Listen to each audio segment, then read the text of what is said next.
goes, turn around. I turned around. It looked like she was floating, nigga.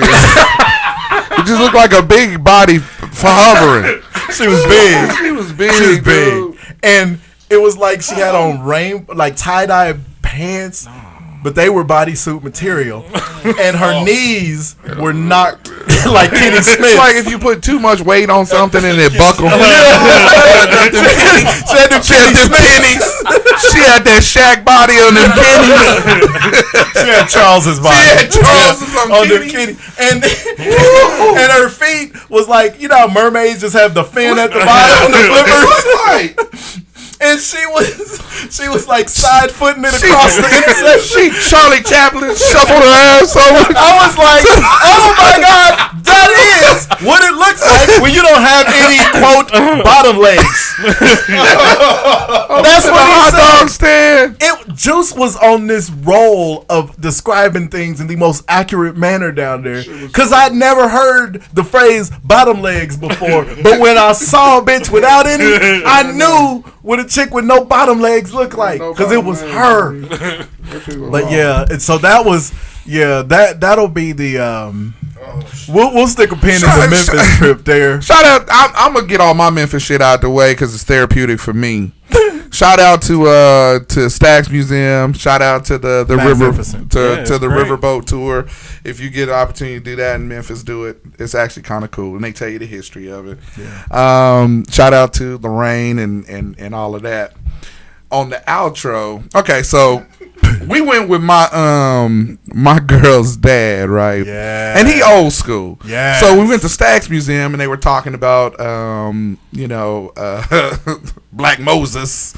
Isaac Hayes. Isaac Hayes. I told you that museum was great. Yeah, that museum was great. But did I post the picture of the Cadillac? Just Cadillac? Well, if you've been, you saw it. Yeah, just listen to him. Did you see that nigga's watch? Yeah. Good God. It's like, damn. Ridiculous. Hey, he was.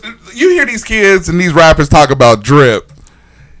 Yeah, that watch. Nobody had drip. Yo, niggas in the 60s and 70s. Right? Yeah, at least $500,000. $500,000. Drip. I mean, the dudes in the 60s and 70s had so much swagger that if dudes today dress like them, they get more props. Look, Jimmy, that nigga's Isaac Hayes watch is like all diamonds. Yeah, it has IH and like green diamonds or some shit like that, and it is a piano case that opens up. This nigga's watch. It was amazing. Anyway. The Stax Museum was phenomenal. Yeah, it's great. Yeah. It's pretty much. That nigga shit was like an iPhone on your wrist. Yeah. It was crazy. But yeah, shout out to that. But just hearing him talk about some of the shit that we were going and seeing, and some of the stuff that he was doing, because he's a musician. Mm-hmm. So just hearing him talk about, some of the stuff that he went through, as far as being a musician and then being influenced by the cats that, like he was talking about Dave and Sam, or Sam and Dave. Sam and Dave. I know. I'm going to fuck it up. But anyway. But yeah, all of those cats. Yeah, exactly. And just kind of that type of that era, it was really cool. Yeah, Sam and Dave, cats Al Green. Al Green. Cats that lived through the greatest R&B singer of all time, Otis Redding. But exactly. My whole Stax trip was centered around getting to see where Otis Redding recorded. Right. It was almost spiritual. It really was. When I stood on the other side of that glass and looked at the drum set, that was amazing for me.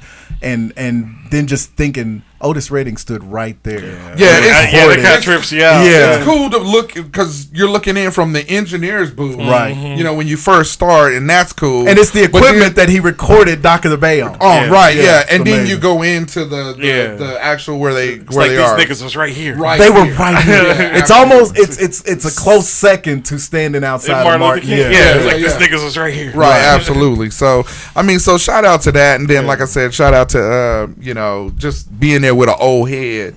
Right, school you on game. Right, on game and shit like that. So, and he kept the old head until like at least me and Don were leaving because we came downstairs to say bye to my big cousin. Because me and Juice's girlfriend's dad, he's one of my favorite big cousins. Like I call him Unc. I call him Big Unc. He's actually my cousin, but he acts just like my Uncle Gary.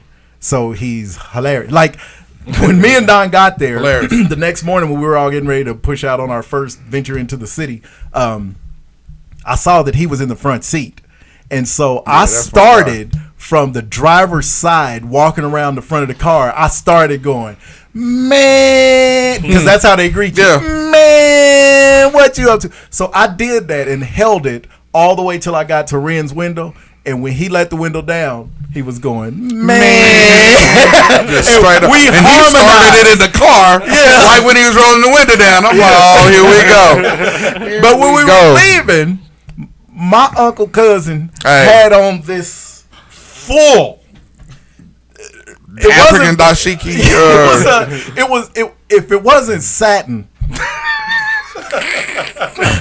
Ain't lying. Only niggas over 65 walk around in a satin pantsuit. And was it gold fish or it was gold something? Gold all over it. It's black and gold. The satin was black and the fish or whatever it was on it were gold. And there was like 80 of them on this outfit. And Ren is like 6'2". Yeah, he tall. He a big dude. And it was the pants and the long. It was like got to coordinate. It was like. It was like Armani Gucci. That's the name of the brand. Yeah. Argucci. Yeah. Gumani. Jumani. And we were looking for him. Right. Because I was like, well, where's I have to say bye to Big Cuz because we ain't going to Minnesota with him this year. And we got off the elevator, and he was sitting. Posted. You know they always have the furniture next to the checkout thing. He was sitting his ass on the couch and had his feet all 6'2". And it looked like he was the only thing in the whole lobby. Yeah, that was so big in that lobby. You couldn't tell my cousin shit at that moment because he knew he was fly. Hell yeah. He tried to pick up every bitch. Hey, he said he was on a hood rat mission. That's what he said. Verbatim, dude. We watched my cousin try to pick up everybody. Like, I could feel an episode with just stuff that this dude was talking about. He said, dude, he was telling, like my son, who's 14, Darnell was there, and they're in their 20s. He was telling them, what you need is a hood rat that will cook for you, but you want one that can carry 2 buckets. Yes. Yes. The man is not lying. My brother Tim is cracking up right now listening to this. So we was like, what's with the 2 buckets? I'd like to know. What's with the 2 buckets? Because he said if they can't carry 2 buckets, how you going to expect them to want to help you do anything outside the house? And in his head, that makes perfect sense. Right. For him, that makes sense because I looked in the rearview mirror and I eyed each one of them young niggas in the back, and they looking at me like, what the fuck? Kenyon put his meat down. It was like, what? Darvay was like, I'm getting back into these books. Darnell said, I'm going to continue getting high. But I mean, I don't know. But yeah, all 3 of them was like, buckets. I still don't